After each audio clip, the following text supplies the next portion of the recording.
Kini-question online ang hindi umano patas na judges score sa isang male beauty pageant sa Cagayan de Oro City.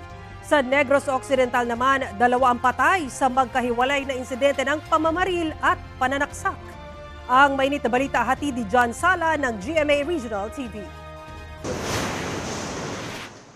Hulikam ng command center sa Talisay, Cebu ang isang kotse kasunod ang mga sidecar na bike sa isang intersection.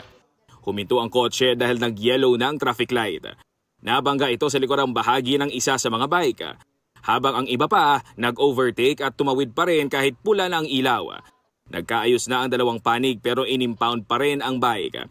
Sa ilalim sa 3 araw na seminar ang driver nito. Sa isa pang insidente sa parehong lugar, hulikam din ang banggaan ng isang e-bike at isang nag-counterflow na motorsiklo.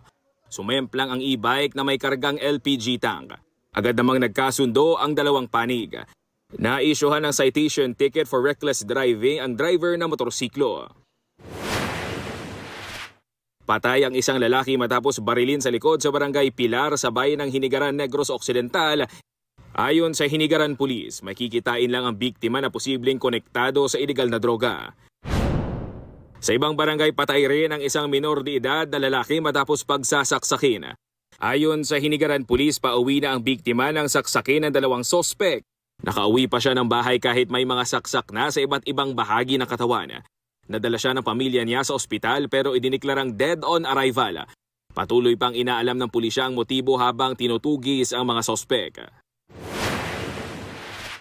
Nabahira naman ng kontrobersya ang isang male beauty pageant sa Cagayan de Oro City. Nag-viral kasi sa social media ang umano'y hindi patas na pagbibigay ng score ng judges. Kinukwestiyon ng publiko ang lumabas na litrato ng judge tally kung saan makikita nakakuha ang isang candidate ng 0 score para sa character na 40% ng total score. Sinubukan ng GMA Regional TV na makuhang pahayag ng kandidato pero hindi siya sumasagot sa aming mensahe. Sa kanyang social media post, sinabi niyang nagpapasalamat siyang nakasali sa pageant sa kabila ng nangyaring issue. Nakarating na sa City Tourism Office ang insidente. Ipapatawag umano nila ang organizer.